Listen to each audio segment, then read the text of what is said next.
Welcome, listeners, to this Speaking from Our Hearts podcast episode, where today I'm joined from a lady from Northern California, a lady by the name of Danielle Hougard. Danielle, a very, very warm welcome to you. Thank you so much. It's a pleasure to be here.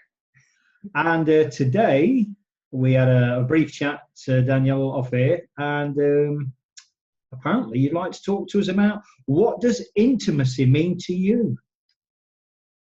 Yes. So, start us off. Intimacy, very emotional subject, just by name. Yes, I love to ask people that question because I think it has a lot of different meanings for different people. What do you think it means? Intimacy, the first reaction, and I'm even mindful of my word reaction, but is intimacy to me is about the most important relationship. That's what it conjures up. And then I kind of almost conceptualize that, and this is not like a conscious thing. So if I'm coming across as if I'm deliberating and it's mechanical, it's not. I just want to articulate it very powerful, and I suppose from my own point of view, Danielle, and I love the question that you've put to me. I don't normally get challenged this earlier on, but that's great. That's fantastic. So thank you for that. What's intimacy? It's about my relationship with Source. That is my most intimate part of me. And people sometimes get surprised by that because there's connotations, I think, I use the word reaction, or that reaction around it being something physical, and necessarily in a sort of, a loving relationship. And of course, I am referring to a loving relationship. But that relationship, to me, the intimacy is that ultimate relationship. And the relationship with myself actually comes second to that, because without that Source, I'm limited. I'm kind of an insular vessel. So I need that external connection, that guidance, that power, and that energy that we are, that connection. And then, once I've got that, I'm working towards the best I can be, my higher self. Then I've got amples and oodles to give to other people that are in my world. Yay! Yay! That is it in my experience, in my belief too. And I think for me, it started out as more of a learning how to be, to really look at all sides of myself and love all those sides.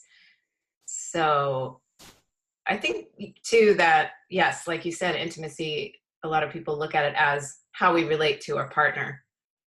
How do we get close to another person? And yes, that is also intimacy. And how we do that is by having that connection to self, having that ability to love ourselves, to see ourselves, all the dark parts and the light parts, and loving all of that. And of course, Source is it. It's also, to me, that came almost, for me, it's like Source has always been a core part of me, but I lost connection to Source in different areas of my life, and especially when I was in a relationship that was unhealthy when I was in my early 20s. And so it's taken me through relationship and through wanting to love, it's taken me back to Source, back to, I've been really connecting to me. But how do I do that? Well, I do that by receiving life, by allowing life to give to me, and to allow love in, and allow myself to feel love, and to feel okay with who I am. And all of that is about trusting in this, the higher self and the higher power, however, I call it all different things depending on the moment, but Yeah. My higher self. So yeah, so I just love how you that's where you are, and I can feel that when I just appreciate that so much. I feel that in you. So it's an honor to be here and talk about this. And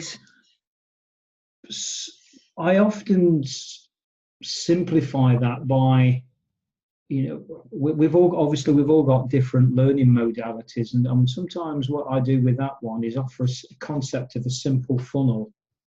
So where it's broad at the top and then it comes down, and then it's got this real narrow bit that goes into the bottle or whatever. And for me, Danielle, that narrow bit that goes in the can, in the bottle or whatever it is, that's the lower self. That's the human part, that narrow, constrained, rigid world that we live in, and all these limiting beliefs. We've got to do it this way, and it's and there's no room to breathe in there. Yes. But as we move up through awareness into that higher, where the funnel starts to open up, that for me is metaphorically my higher self. Now I've got the capacity to grow. Because at the top of that bit there is then this infinite connection with source. So it's almost like a 3-stage conceptualization of it, that's trapped in that bottom bit called self, small s, higher self. Wow, now I'm starting to gain some far greater consciousness. And then the ultimate is I'm out there. Because isn't the reality that no matter where we are in the funnel, we're still connected anyway, but we're just very limited, and we lose track because we then, I think that, what's the cliche? Life gets in the way, and but you've not got a gas bill to pay like my gas bill, and your kids aren't playing you up the way my kids are playing, and you don't understand, and we kind of become navel gazers, don't we? We're so internalized with our stuff when we're in that bottom part of the funnel. Right. And that is the play, I think, of this experience of being in a body, that we have that contracted experience so that we have something to push against, and that helps us to kind of feel that expansive energy, and then we forget, and then we expand again. And and I think that's what I appreciate about life so much, is that it's exciting because we have those glimpses of that spaciousness and that freedom and that ease and that pleasure and that grace, and then something happens and we forget, like the day-to-day, we forget, and we get into our smaller mind, or we get into the physical constraints or the pain of the body or the pain of the mind, and all of that, and then we feel like that, and then that becomes the suffering when we forget, right? So that's, I think, I've just come more and more to appreciate that about the small funnel, having that experience of being able to see the big and also the small. Yeah. How do you feel about that? We spoke off air, Daniel, didn't we, about the very first podcast that I did last September, and that was that was actually under a slightly different title called Mastering the Game of Life. But it's the same podcast. It's just that I've changed the name, because this, speaking from our hearts, has been such a natural way, a natural evolution of what we're still talking about the same stuff, but what's in a word? Well, words reflect who we are. I think it was Gandhi when he was on about beliefs, thoughts, words, actions, habits, values, influence, results. And so what's evolved in that relatively short space of time, Danielle, is this understanding of this whole thing, this whole concept of around that very first one, and it's mastering life is as simple as ABC. And I love to have this conversation with so many people, and I, I asked the question: is mastering life as simple as ABC? And almost, well, let me ask you, Danielle. Let me ask you before I elaborate on X, Y, or Z. What would be your reaction to that question? I would say it is. Right. Is there any caveat? Well, and it takes life to see that. I think it takes experience. It's those ahas where you're like, oh, of course, that we have, and that can happen any point in your life. But I think that when you have that aha, you realize this is not meant to be hard. It isn't easy. It's not easy. It is simple. Our design is to have pleasure and joy and experience love, and so in that sense it is as easy as 1, 2, 3 or ABC. But yeah, there's a but. It takes a journey. It takes a life to get there sometimes, to realize that, if ever. Yes, I agree with that. And the reason I kind of sort of, I suppose, pushed you for the but, because that is almost to a person, Danielle, the answer. The instant reaction is, yes, it is as simple as that. And then very quickly follows the however or the but. So that's kind of, come on, Danielle, give me the caveat, because everybody else always does. It's kind of one of those, and I should never assume, but I did. So, yeah. But isn't that what in essence, Danielle, what we're talking about, to have that faith, that awareness? And yes, we don't know what we don't know. And I think that's where people come in and help and support and help to enlighten around what is other in the funnel. The funnel is not just about the narrow bit at the bottom. It's about so much more. And actually, it's not even about the big bit above that. It's about the gateway to what's outside the funnel. And I think once we start opening up these stories and these concepts around life, it is, because the ABC for me, and this is based on, and you're absolutely right, Danielle, it's so easy for me to make that statement now, but that's took me nearly 6 decades to fathom that out. Nearly 6 decades. Right. Sure. What I now know with that wisdom, that experience, call it what you will, that lesson can be passed on for the benefit of others. Exactly. And so people do not need to take the long road round and what I call touch wet paint, because the signs are there, and you might have a metaphoric sign that says wet paint. But what's the human? Oh, I've got to touch it just to see if it is wet. Oh, look, I've got red paint all over my finger. I can't get it off. Well, the signs were there. Why did you need to touch? But we did, because we're in that narrow part of the funnel. Right. Yes, we are. We are in that physical realm where we have to experience. We have to experience things for ourselves. It's so much like the teenager, that they hear everything from the parents, and then it's, no, I know I can do different. I'm going to try it. I want to try this. I'm going to try that. So, and it's true. It does have to come from inside. Most of the time, right? We can listen, and we can, and I think if it really resonates, then we're lucky that we can say, okay, because you said that, I'm going to listen to you and move forward with that great idea, right? That can happen if you're really ready to hear it. But if you're not quite ready for that guidance or that insight, it has to happen with, on your own timing. I think that's been my learning for sure. Yeah. It's all about timing. And usually, correct me if I'm wrong, Danielle, but the leverage on that is called suffering. Because unless we're actually suffering, it's like, oh, it'll be okay. It's not ideal, but it'll be okay. Yes. Yes, I know that very well.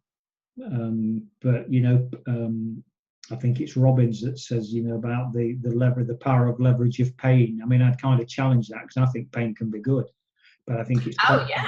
pain is not, because that equals, to me, that's another word for suffering. And suffering, there is no, in my humble opinion, there's no benefit to that at all. True that. And that's a hard one for people. So this intimacy, just bringing it back to your question, Danielle, at the top of this conversation, this thing about intimacy, and I keep saying this and I can't get away from this, but it's about getting in touch with who we really are, isn't it? That's the intimacy, that connection with source, as I've said. But then I believe a very close second is that relationship with ourselves. And it's, for me, a very close second. It's not, miles apart. And then, as I say, the tertiary level is this, okay, so I've got a husband, wife, partner, whatever, because I've now got something to give. And yes, as a spiritual being, I do allow myself, and I forgive myself for getting things wrong. Because this isn't this whole question of duality and this yin and this yang and this yin and this yang. So as much as we become aware of the higher self on paper, dare we say, the reality is we're challenged because the kids are playing up in the supermarket and somebody's just took the last parking space and the tax people have just sent you a bill out the blue for, where's this come from? And all these things wrapped up, as we've already said, life gets in the way. And we just temporarily get knocked out of our stride until we have that awareness. So, okay, deep breath, step back, I climb again. But it's based in that leverage of, because if I don't climb again, I'm going to go back now to the bottom of the funnel, sorry. And then I might even run the risk of slipping down into the can below that. Then we've really got problems. Yeah. Yeah, it's a practice to be looking at yourself and giving yourself that much awareness. That's really the word, I think. And it's not the kind of awareness where we are selfish. It's not about that, oh, I just, what do I look like, or how am I being in front of this person or that? It's about, who am I and who do I want to be in this life? What do I want to bring? And can I bring that out? Because, I am here for a purpose. And I want to be that person. I want to be all of that person. I want to bring all of her forward, all of her. And so in order to access all of me, I have to be able to look at the parts of myself that are afraid or are ashamed or, are critical of myself. And so all of those parts that need love and need time to develop, that could be from the child, all the way up through the adults in different parts of our lives. If we don't really bring all of those parts forth, then we can't be that person in the world. We can't be the fullest self. And then we aren't able to really offer what we potentially could to life. Yeah. So I think once we kind of embrace this whole self and really can give thanks for the life that we're given and connect to source, and all of that kind of happens together, then it's not until then that we can bring forth our full potential and really enjoy life. Because I think that we are here to enjoy giving and enjoy loving and enjoy receiving love and feeling everything that comes with that. I think that that's our true reason for being here. And so in order to do that, it's a practice, and it's that awareness practice. For me, I want to challenge respectfully, Danielle, if I can, the word practice. Yeah. I think, and this is just my concept, but what it is, it's more of and you could say it's a practice, but it's more of an exercise of, as we go through life, when we're born, we are a blank piece of paper that is PLH, peace, love, and happiness. It's who we naturally are. We're blank. We haven't learned any of this stuff that we learn. And you mentioned earlier on around, we pick things up usually from our parents, usually, but certainly people that's closest around, all these, we're picking things up based on this, this survival. And that's what it's all about. It's our real sort of basic, how do I survive? That inherent nature of, first of all, survival. And I think what we do, we actually either consciously or subconsciously settle for that. We've already said, oh, better the devil, it's okay. It's not ideal, but it's okay. Well, no, it's not okay. Not okay at all. But there again, Danielle, it's unless you've got that awareness to know there's something better, and you don't need to settle for this lower self and be at the bottom of the funnel. And I'm going to sort of controversially use the word dregs in the can. And I'm going to speak about myself in that respect, because that's where I was. And my life was absolutely the dregs of the can, because I allowed myself to slip down the funnel and end up at the bottom of the can where all the sediments are, and, in turmoil of darkness, desperation, addiction, violence, and all this craziness. Now, I didn't know what I didn't know. Right. What I do know now is, having worked my way back up, being siphoned up by the universe, back up through the can, up through the funnel, into the higher self. Yes, and I'm human, I'm fallible, I'm vulnerable, because, to quote Chopra, I am that spiritual being, as we all are. But at this moment, at this phase of my life, it's taking a human form. And that is wide open to life getting in the way. And it's about having that awareness. So for me, when I try and think about, this concept of basically unraveling the mess that we learn, it's about taking plasters off. Or stickers off white pieces of paper, because as a child, as a newborn, we are that metaphoric white piece of paper, unstained.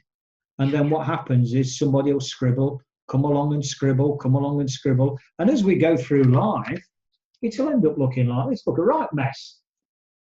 And that's certainly been my understanding. So for what it is, then, is about taking those labels off. Okay, so she is this. Well, he is that. Well, who said they are? Well, I heard his parents say he is this. If I can be allowed to talk about myself, Paul is antisocial, he's violent, he's this, he's miserable, he's all these things, all these labels. And I grew up believing them because I heard them consistently. So it became a self-fulfilling prophecy. And we create that around our identity, don't we, Danielle? And that's the thing. And part of that intimacy for me is saying, no, it's not who I am, because I love myself, not in an egotistical, self-gratifying way, but in a way that, because I know I'm loved externally. Because when you start stripping out the silver trinkets, I call, it's nice to have things in life, that's fine. But not if you haven't got the groundedness and the stability for something to build them on. And so for me, it is about that reversal process of taking these labels off and getting back grounded and appreciating the simple things in life, like the birds singing, the sound of water, the sound of stillness, and reconnecting at ground and at source.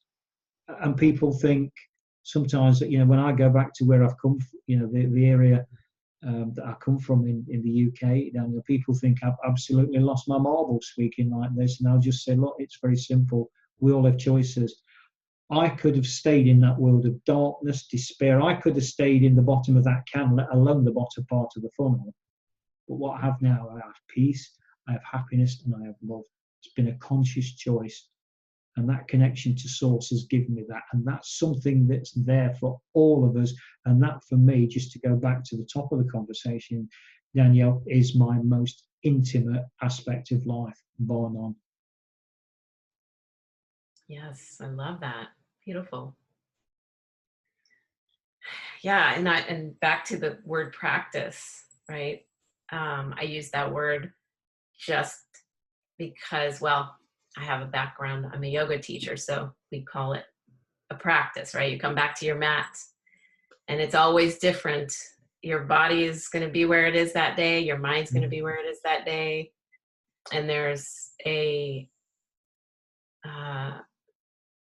you just open. You open to whatever is present, and then move from that place, kind of connecting and listening to your body, and and and then you're open to source, and you're open to source speaking through your body, and that's a loving practice that you can do, that is a consistent something to connect you to your body and mind, right, and heart. And so for me, I use that word practice because in order for me to connect to source, it's a conscious choice. Like you said, it's a conscious choice to, so it's twofold, right? Source is always speaking and always there and always, always loving, and always, it's got you, it's got me. But if I don't make a choice to practice, I call it, like meditation, or just quieting my mind so that I can really feel the trees, and feel the birds, and feel the spaciousness, then I won't necessarily do that, right? Because my mind is so active that it'll just keep me in this other world of the past or the future, or what's happening, just thinking. So I have to, for me, it's a practice. And spirit is supporting me in doing my practice, and it's that desire that comes from spirit, because to me, spirit is the life force that moves me to love, and moves me to presence, and moves me to joy. And it's just like, yes, we want you to feel happy. There's no reason for you to not, it's a beautiful day, and look around you, you've got your family and your friends, and you're just loved, and you're doing what you love. So yeah, the reason I challenged it, and there is, listen, as we know, Danielle, there's no right or wrong in this, because it's around our most intimate relationship, whatever that is. But my word for me personally, my word would be acceptance, because when we do temporarily lose our way, and you could actually probably even throw faith in there as well. When we're caught up in the humdrum of that moment, as I say, somebody's just cut you up in the car, and the kids are screaming, and it's raining, and all this anger, frustration. It's that acceptance of, it's okay, it's fine. I hear you. Yeah, I hear you. Yeah, so you're talking about, like, when you're in the heat of it, like what gets you back to center. Yeah, and I'm talking about, what am I doing so that when I get into the heat of it, I have more of a chance of coming back to center, right? Yeah. So it's all the same kind of, it's all the same, but at different moments. Yeah, for sure. Acceptance is a great word. I live by that. I use that word too. And trust, like when those awful things happen and you're just so upset, and then you realize, oh, this is happening for me. This is not some kind of, experience to make me mad or ruin my day. No, there's something great here. I just need to back up a moment, calm down, and see that. Oh, and then you find the gift. It's pretty incredible. Yeah. You mentioned a word a bit earlier on, Danielle, and I love my heart skips when I hear this word, and it's purpose. I love that word. And when I think so much is made of this word purpose, And you know what I've found as I've stripped the layers back over the years and made sense of this game of life. Life, and you know, it's kind of reinforced. Life is a very, very, very simple game, but boy, do we complicate it. The good old ego, he or she, oh, they'll have a field day. Oh, you don't want to listen to all that nonsense. That won't keep you safe. That won't pay the gas bill on Friday or at the end of the month or whatever it is. And all this self-defeating chatter, this noise, this clutter. So for me, the purpose is, and I always like to ask guests actually what their definition of purpose is. So I'd like to ask you, Danielle, if I could, what is your definition of and thoughts around purpose? Well, right now, purpose is really up for me. So it's a great question. And to me, it is, what am I here to bring? What am I here? What is my life for? And the simple answer is, it's for me to really just enjoy.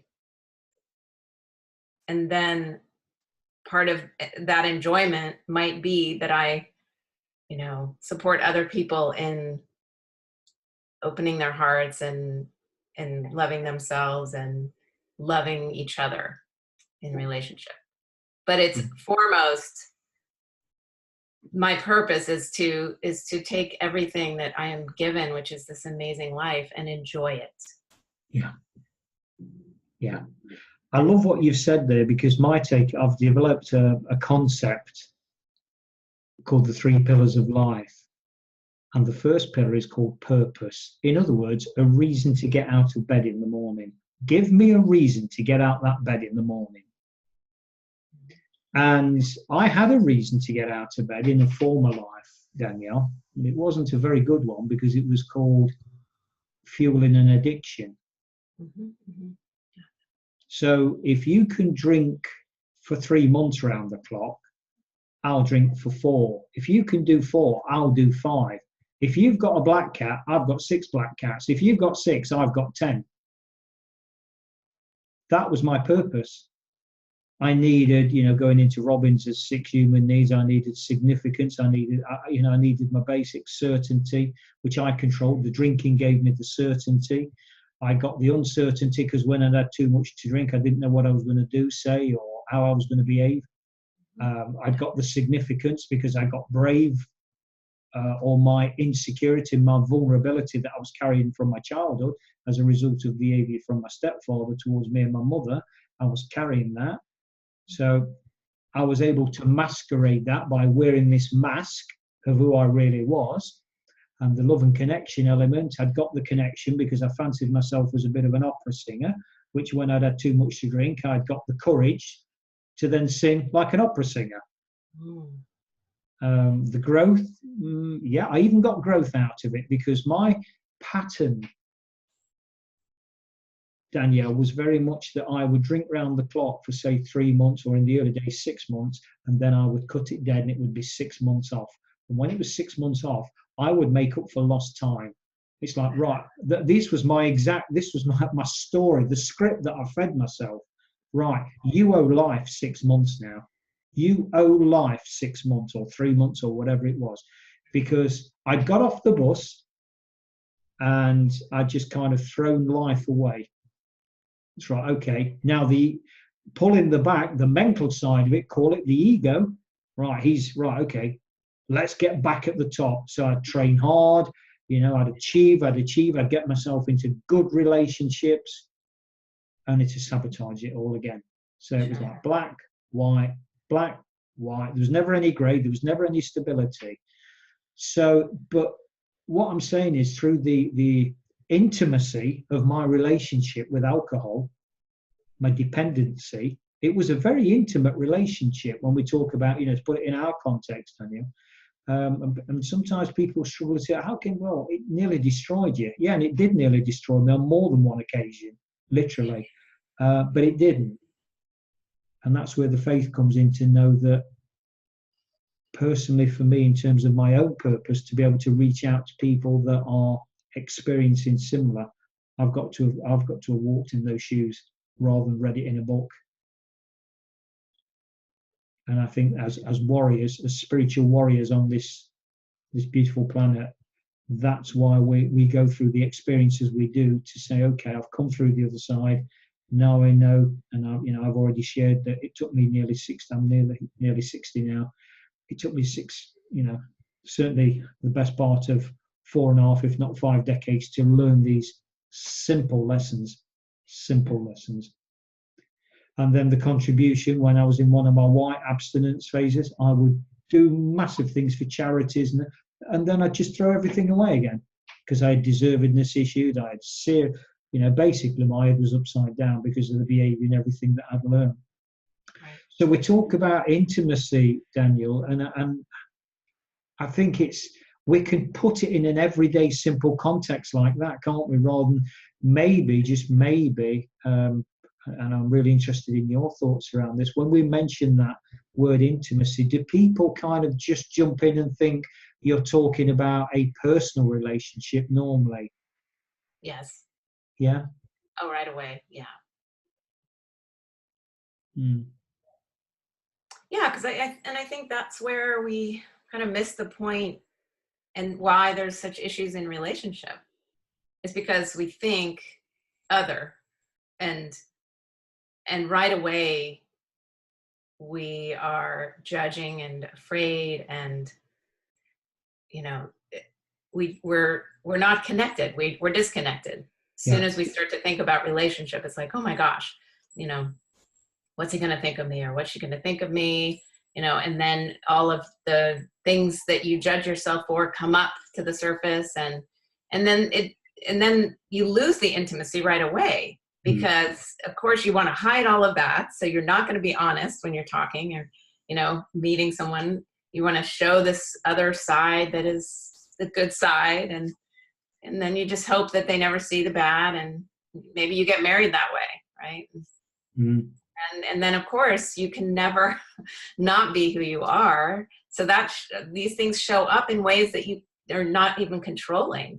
They're from the subconscious, just coming up, popping up, because you're trying to hold them down, and that makes it worse. So that's kind of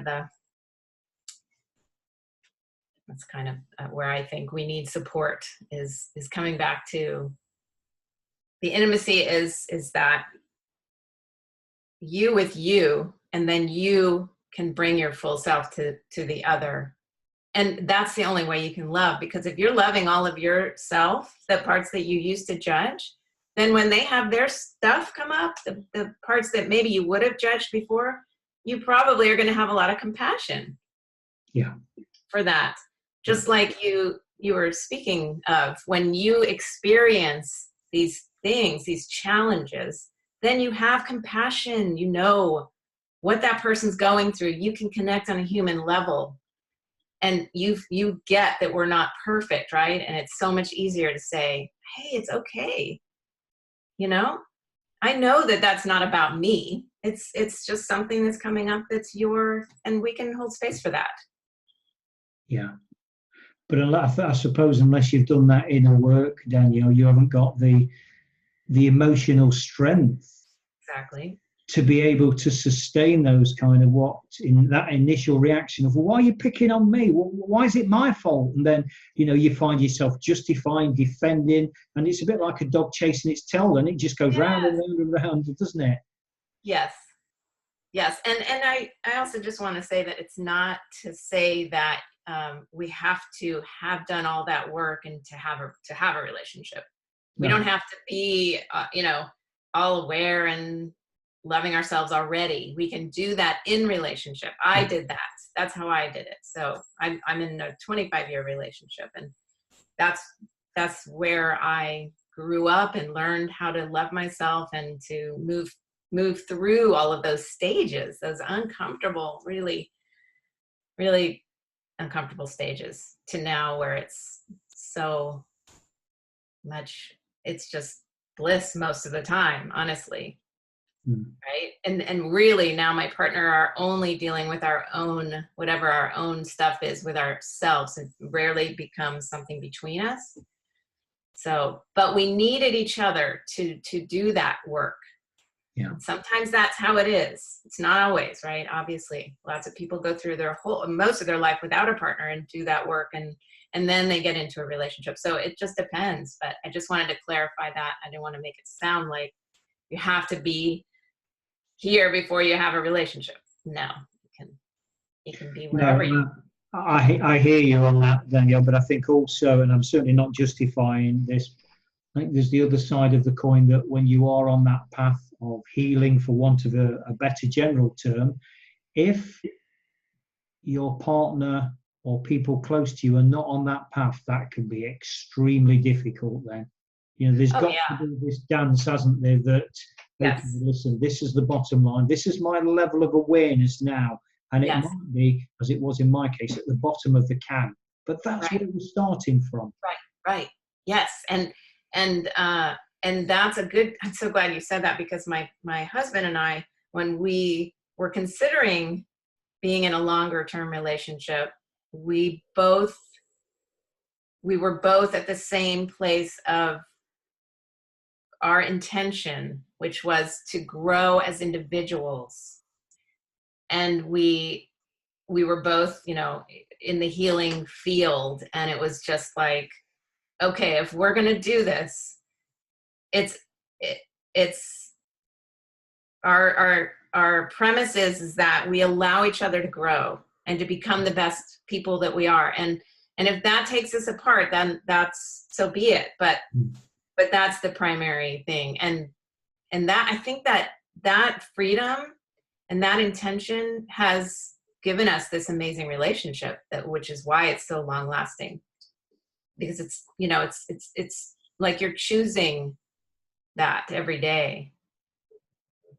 There's a paradox there, isn't there, in as much that, to build a strong, loving, committed relationship, I'm prepared to let you go. Yeah. And that's so hard. I mean, to live that, because you don't want to let anybody go. You're attached to, it's very easy to be, when you really love someone and you enjoy them so much, it's not your thought, oh yeah, I can just let him go when he's ready now. So that's the bigger heart. That's the bigger truth. So if we was to try and say, Danielle, one piece of advice that you could leave as part of your legacy, not necessarily just as part of your legacy, but one real big sort of, this is headline banner stuff, this is going to radically change the world, what would, in terms of intimacy, what would that piece of advice be, or that guiding light, what would that be, Danielle? No pressure. Oh, that would be, look inside and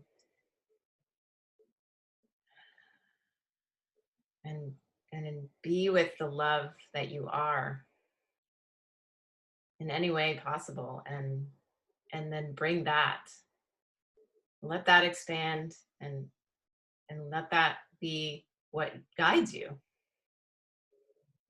Yeah. And it is, we're kind of almost going back to the top of the conversation, Danielle, aren't we, around that?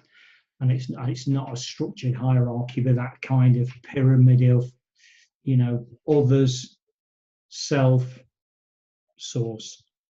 Yeah. It is very much kind of reflecting that, isn't it? Yes. Yeah. Okay.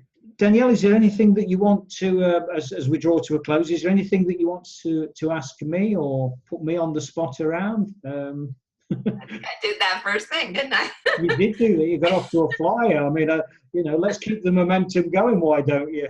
Oh, let's see. Well, what is your dream for your own intimacy in life, if there's anything that you haven't realized? yeah, it's wrapped up in my purpose, and I didn't actually finish the 3Ps off, and so the purpose is a reason to get out of bed, but that's not enough, because then we're just existing. So that brings in the prosperity. Okay, so now I've got out of bed, what do I do? Well, actually, I deserve, and I am, not that I deserve, because that makes it sound like a separate thing, but I am peace and love and happiness. These are things that are mine, they're there. And I'm going to go looking for them, they're there. But I need that faith to start taking some of these plasters and these labels off to start letting me feel that. So now, not only am I getting out of bed in the morning, metaphorically, but I'm actually enjoying life because I'm loved. And that's not by externals, that's about me accepting my vulnerabilities, forgiving myself for the crazy things I've done, and being honest. And that can be painful, because shame and guilt. I love what Brené Brown speaks about when she talks about the power of vulnerability. And then the final one for me, Danielle, is when you gave your context, you actually did the 3Ps in perfect order. So I had a little wry smile, but it's philanthropy. So I've got a reason to get out of bed. I'm enjoying life. Now I want to help others to share some of the lessons. And that philanthropy is giving it back. And I can't think of a better way of creating an even more intimate relationship with Source than that. Because when I used that example of a dog chasing its tail, well, actually, maybe it's chasing its tail now, but it's chasing it in a more positive way. Because it's because we can serve our needs positively or negatively, can't we? Yes, I love that. The same thing, but a different outcome. Which kind of brings it back to the ABC of the A of awareness, the B for beliefs. What's going on here? What story are we telling ourselves? I can refer to my upbringing as I have done with you, Danielle, and my adult, well, most of my life actually, with this polarized black and white existence. And it's true, it happened, but it's a story. Right. Doesn't own me, doesn't define me. It's like this page on this. But if I don't like it, I'll rip it out. I'll just rip it out, it's gone. How do I do that? I do that with the C of the ABC. It's creativity. I look at things differently. Right. Yes. Because there's reality, there's universal reality, isn't there? And old Mother Nature, I think she's got the monopoly on that. She controls that. We, in our arrogance and the ego form as humans, we think we've got it all sorted. Have we really? Yeah, okay, just watch. But the creativity for me is having this, being able to think about things in a different way. And so, yes, that might be my truth, what I see at a micro human level, but it doesn't make it true. It makes it my truth. Yeah. And if it's not working for me, then actually maybe I need to change it. And I always use the metaphor, and I love using metaphors, Danielle, of a ship or a yacht in stormy waters. And if we're not getting very far, maybe we need to adjust our sails, because the wind ain't going to move. She's going to do what she's going to do. Right. Yes. Maybe we need to move our sails to accommodate, to progress, rather than, no, them sails are going to stay like that. Right, okay. Good luck. Yeah, and that's a perfect example of kind of being guided by spirit, right? Like spirit's got those winds going. You need to be, guide yourself. That she's kind of guiding you by saying, go that way. Don't try to go this way anymore. It's too hard. Why would you? Yeah, so I love that. That's great. ABC, beautiful. And it brings in that F word, faith, again, doesn't it? That, well, but why should I change? The ego, again. Right, absolutely. He's going to kick in. Well, I've always done it this way. Why should I change now? Right. It's been okay. And if you want okay, then fine. Stay okay. Right. But isn't it a trait of human nature that, generally speaking, we all want more? And we do want that peace, and we do want that love, and we do want that happiness. And I suppose the reality is, certainly from my own experience and my own journey, Danielle, is, I keep saying it, but it's who we are. Just let's start taking the labels off, and mastering life is as simple as ABC. Yes. But that's a belief system. So there we go. Okay. So just to sum up and answer your question there, in terms of my most intimate, it is to, to quote the eminent Dr. Stephen Covey, is to leave the world a better place. And that is my vocation. That's my purpose. That's my raison d'etre. It's the reason I breathe. And that makes me very connected. I sense, I feel, and that's my most intimate relationship, because it gets me out of bed. I feel great, and I pass lessons on, and I can't. But I'm always prepared to listen to other people if there is a better way to live. And so, yeah, the funnel is open. That's beautiful. So, okay, so if anybody wants to get in touch with you, Danielle, to find out more about you, the work that you do, what are your contact details? My website is a great way to find me. It's www.daniellehougard.com. Yeah, and we're spelling Hougard, Hougard. Correct. Yeah, the details will be in the show notes. So there's your website. Are there any social media channels? Oh, I am on Instagram and Facebook. Yes. Excellent. Okay, so last word to you, Danielle, as our esteemed guest. Anything you want to say, wrap up, say what you want to do, or whatever, it's over to you. Oh, I look forward to connecting with all people that would love to open their hearts more and to love their fullest life. And I love this interview, and I really appreciate being here. You're a fabulous person, and you're doing great work in the world. So thank you. Thank you, Danielle. I appreciate that, really do. And so there we have it, listeners. All that remains now is for me to sign off in the way that I always do, by saying, remember, whatever path you're taking in life, always walk your path with heart. Take care. Thanks.